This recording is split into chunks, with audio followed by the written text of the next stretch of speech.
So tell us about how you then got into the next project and how things have sort of developed since then. Yeah, so the next project was quite a big leap forward, actually, in many ways. And I think, again, so it's worth talking about, actually, because the mindset piece, when I think back to that first sort of, those first few months before we connected, and like what I thought wasn't possible. Like the second project was actually plot of land, derelict caretaker's house, that had been part demolished, and already had planning actually for 2 4-bed semis. And so, this was a leap up in terms of a potential scale of project. Again, purchase price, so it was for sale at 1.4 million. And yeah, again, it was for me, and the real spirit of Remix and what we're about is how do we bring a fresh take to something. And for me, this is a really great example of, an unused plot of land in a really prime part of, rural sort of Hertfordshire. And yeah, it was just again, it was one of those things where I felt like there has to be a way that we can make this work. It was actually on Rightmove, which is pretty incredible. It'd fallen through a couple of times, and I remember going to see it with one person, and he wasn't quite the right partner to work with at the time, and he was, probably quite rightly, a different stage of life, more in a sort of, I guess, fearful mindset, and why this wouldn't work, which is great because I'm always probably more the optimist, even though I spent a lot of time on the diligence side. But again, there was this thing of like, no, this is an amazing street in a prime part of town. There is a way this will work.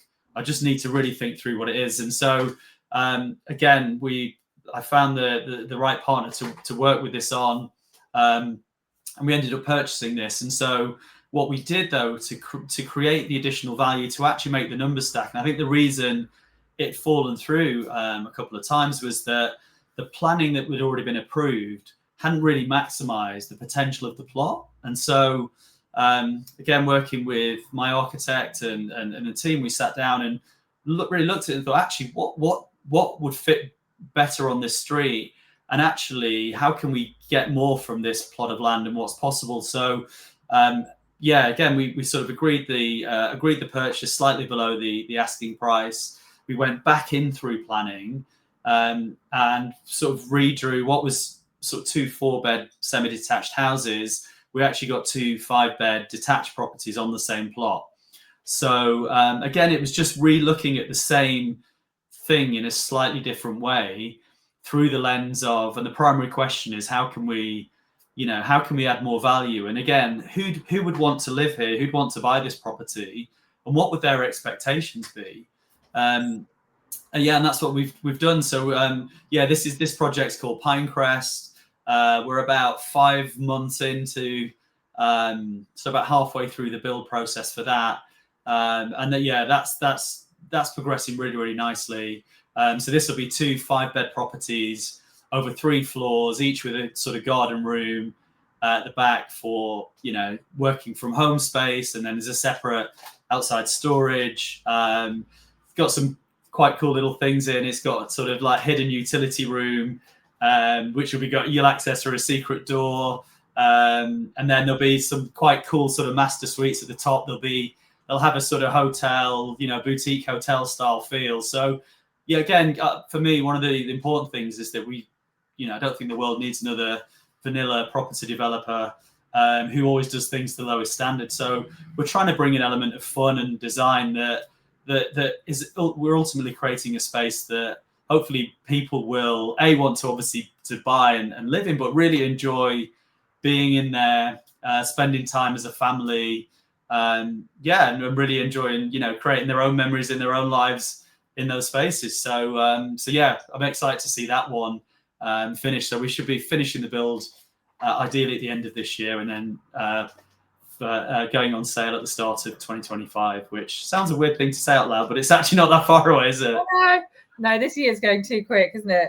Well, that's, really tremendous. What incredible, your architect must be absolutely loving it to be working with you to come up with all these kind of, as you say, like really fun.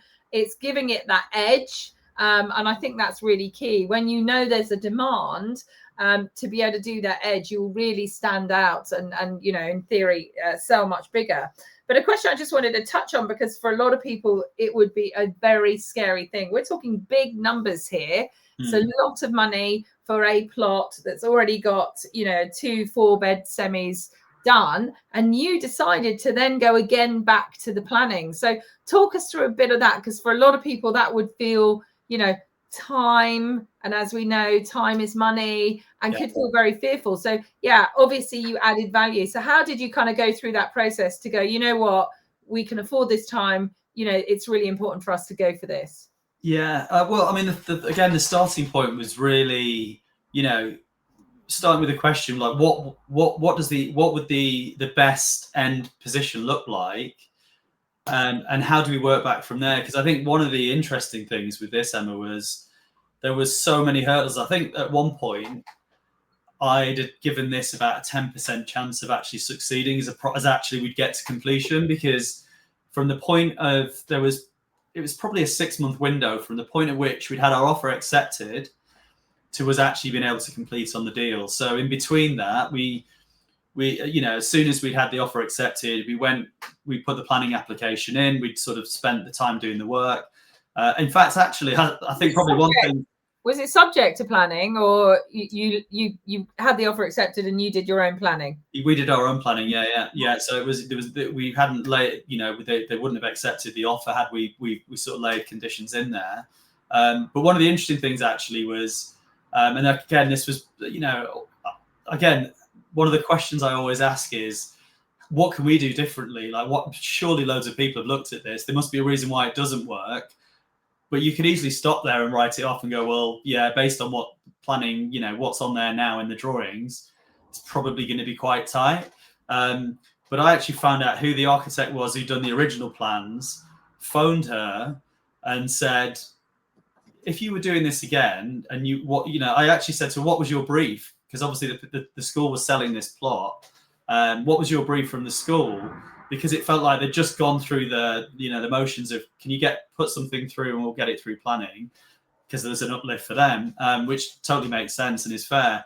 But then I also said, well, look, you know, if you were doing these plans again and you were maximizing the value, what would you do differently? And she actually started telling me these, well, actually, I'll probably be able to do this, this and this. And I sort of said, well, you know, was there a limitation on how, you know, could you not go up another floor? Was that the problem? It's like, no, possibly, yeah. It wasn't somebody told me no. It's just that this is what we did. So I suppose that's when there was a few light bulb moments of, okay, well, but they've not necessarily thought about it in the same way. They've not tried to maximize the value of what's potentially there on the land.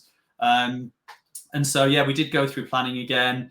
Then we had, challenges with, the sort of biodiversity net gain. At one point, we thought it wasn't going to happen because we needed to have a bat survey, and the bat survey season is a very limited window, and we were literally right at the end of it. So we'd have had to wait 8 months, which would have meant that the whole deal would have fallen apart.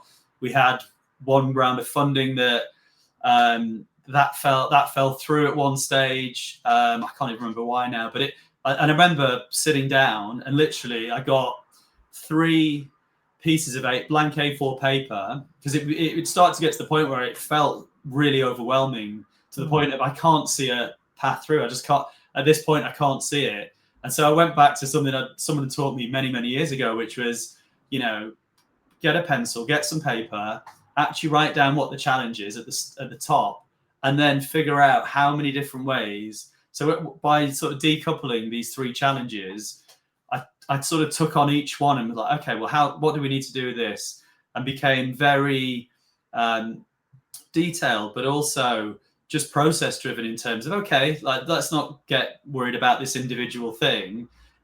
Starting with the point, is this impossible? No. Okay, what do we need to do next? Okay, what do we need to do next? And so each of these things, I remember over a 2-week period, we sort of knocked each of these potential hurdles down, and all of a sudden it's like, great, this is back on again. This is amazing.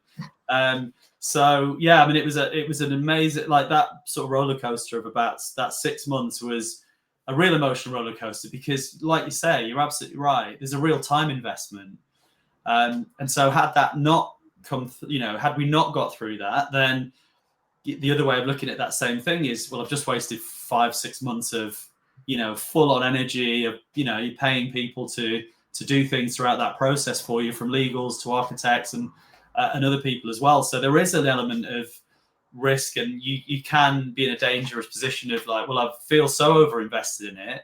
It's called sunken cost theory, where you think, I've got to make this work regardless now, even if that's not the right way forward. But thankfully, we did work through it. We did work with the planning department really well, and I ended up meeting the planning guy, and he came on site, and we worked through some of the challenges. And yeah, it was a brilliant learning experience, because doing it on this scale was very different from what I'd done with the project next door. But I think if you kind of work with the same intention and values and open level of communication, I think that can really help you sort of navigate some of this stuff. Because again, I'm not disparaging anything in the industry, because it's challenging, but it's not rocket science if you can spend the time either learning some of the stuff yourself or knowing enough, but then finding the right expert who can help you on that journey as well. So there's always someone else who can help you, and you can pull in their expertise if you can find the right people. So yeah, it's been a very I'd say extreme level of learning, but honestly amazing, so exhilarating, and really fulfilling, just knowing that there's that level of development and education that's happening by taking action. Amazing.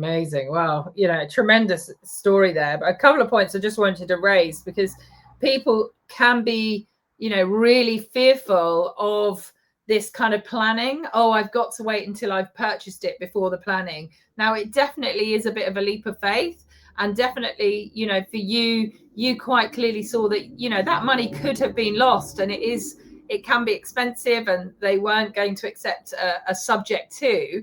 Yeah. But it can be a really amazing strategy. So, for instance, in one of my areas, is an article for HMO, but they're very specific what you are required to do to get the planning permission. So as long as, again, like you've said, you're educated, you really do the due diligence, you really understand, you make friends with the people that you need to. So whether it's the planning officer, whatever it is, that can really give you that point of difference. So as you mentioned earlier, there is money out there, and quite often it's the deals that are more challenging to find. So if you're able to create this deal and for instance do this kind of planning game in between, then that can be a really tremendous way of going forward. And another thing, and I thank you for being so honest, because it is sometimes challenging, isn't it, to be really honest about your situation. Now, I found that there just is a constant level, to put it, of things that go wrong. Yeah. I mean, there literally just are. And if you are going to sweat those small things, it's not the kind of business for you, because there is, and I feel very fortunate. And I think in this last year or so, maybe a bit longer, there's been some big time, very successful developers, investors who've gone under, and not really because they haven't done their due diligence. It's just been, things have been quite challenging, and they've just gone a little bit over their head. And what I found is, I feel so fortunate to be part of mastermind groups with other people. I mean, we've been in a mastermind group as well, haven't we, together, yes, Michael? And to have that scenario where you can hear other people, what they're going through, and whether it's property or also equally business. So I'm in property masterminds, but equally I'm in business masterminds. So you can actually hear what other people are going through, what they're experiencing, because it can be it can feel a bit like a lonely island, and perhaps that it's only the sharks are around your island, but it's not true. It happens to everyone. And that is this old saying, it's not what happens to you, it's how you react to it, is literally so true. And it is looking at those, and I was listening to somebody really famous yesterday, but I'm forgetting who it was. Who was it anyway? One of the who was it anyway? It was a I know who it was. It was the CEO, or who's now not, who stepped down, but the Brewdog chap. Okay, yeah. Can't remember his name. But one of the things that he was saying is exactly like you, is just seeing where all the problems are. And two things really. One, knowing that you're going to get through it. Like it's just having that knowledge that you're going to get through it. But you still have to take action on the things that are a problem. Yeah. Find solutions to them. And those two combined, because what I very first started out with is just thinking, oh, this is just terrible, you know, a bit of a victim mode and all of those kind of things. Whereas now, I mean, you know, let's be fair, there is the odd moment where I think, oh my gosh, what is going on? But I just know that as long as I keep going, you know, I'm gonna find those solutions. I'm gonna get it there. And I think, it's amazing. And in fact, I did a meme as well. I'm going to try and find it now. That somebody said on a mastermind that I was on the other day, and it just really tickled me, and I had to put it out. And it is everything will be all right in the end. If it's not all right, it's not the end. Nice. I like that. Well, one of my favorite quotes, and I never is a Chelsea football manager called Gianluca Vialli. Right. He sadly passed away a few years ago, and he was fairly young.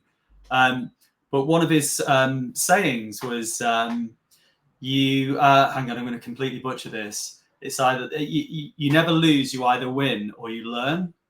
And I like that. You never lose, you either win or you learn. And it's one of those sayings that's just stuck with me, because I almost wake up with an expectation of there's going to be challenges, or there's going to be things that do go wrong, but it's 100% just in your response and reaction, isn't it? It's kind of, if you just keep going, then it's going to be fine. But obviously, I think, you know, I don't want to portray this idea of like there's a level of sort of, you know, blind faith here, or being gung-ho is the right way to go, or don't be fearful, because there's a reason why fear can be a really helpful thing to ensure you walk away from certain situations or deals. But it's just striking that balance, because, you know, it's pretty rare you're going to get the perfect, like everything absolutely lines up every time. Because there are deals where I've walked away sort of further down the line, having spent money on it, which is really hard to do, because you kind of, well, I certainly am. If I start projects, I get quite I know you're not supposed to, but I don't believe that you shouldn't get emotionally attached, because I want to be emotionally attached. If I don't care about the project I'm going to do enough, I'm not excited about it, then I shouldn't be doing it. So, but sometimes the data and the numbers or something else comes up that you can't ignore that new bit of information. So, you know, but it is, you know, but you can also be paralyzed by fear to the point of never getting started. So I think for me, it was a case of how do you, you know, assess the potential downsides and understand that there are elements that are always going to be, particularly in development, there are always going to be elements out of your control. But how do you de-risk that? So, for example, with my joint venture partner, one example of that is like now, because he has a construction business, you know, we've got very different skill sets, but we're very, very closely aligned in terms of values and vision of what we want to do. But because he's equally as invested now, he's equally motivated to do the work to an incredibly high standard and at speed, which, you know, when you're financing a project, both of those things are really, really important.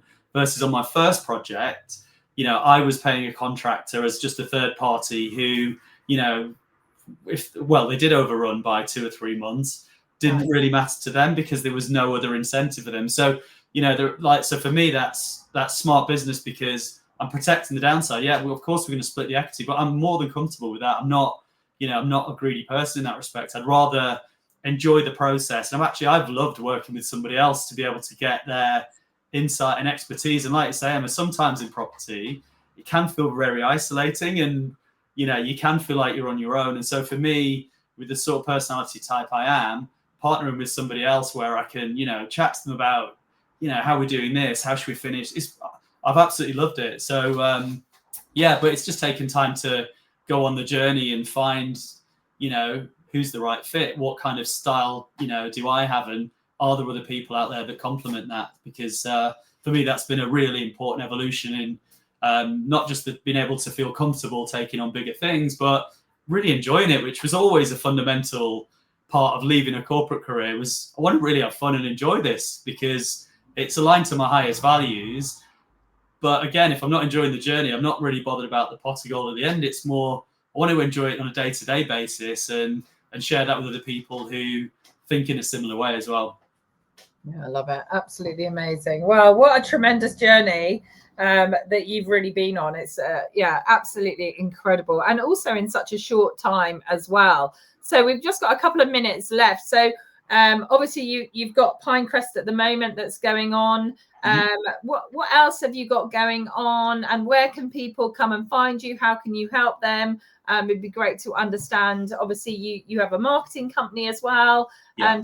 Tell us a bit more where people can get your help. Yeah, so I guess a few things there. So I suppose, alongside the development, I'm also looking at other investment projects as well. So looking at trying to do another sort of 3 or 4 quote unquote sort of smaller things that we can move more quickly on this year, which is really exciting. So in the process of that right now.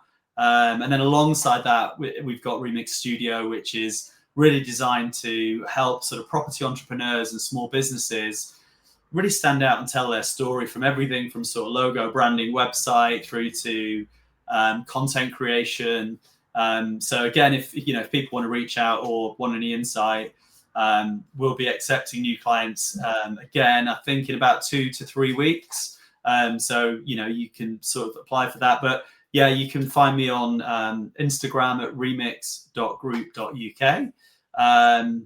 I'm Michael Hand on Facebook, also on LinkedIn. Just look for Michael Hand and Remix Group, and you'll see my cheery little face pop up, I'm sure, in a small circular icon. But happy to sort of answer any further questions if people are watching and kind of interested in what we're doing. And thanks very much, Emma, for asking such interesting questions and inviting me on. It's been great. No worries. And just to let you know, sorry, I forgot to mention that we have had some further comments, lots of people loving it. So Samantha had said absolutely loving it.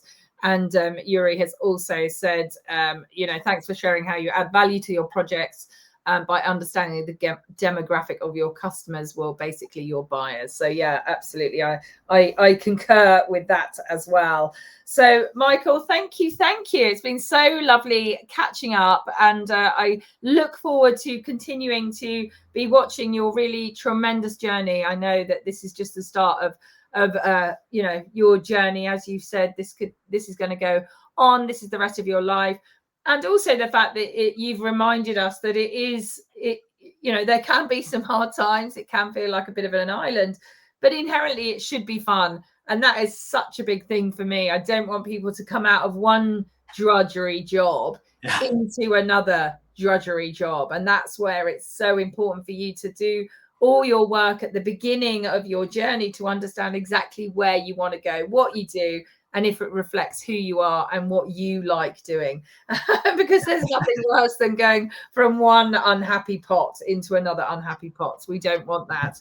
So yeah, absolute inspiration. So please, guys, do go and find Michael, go and follow him. If nothing else, it's absolutely awe-inspiring seeing what he's doing with his projects, but also the way he's branding them and growing that network of people that are following him. It really is very, very tremendous. And I really enjoy that.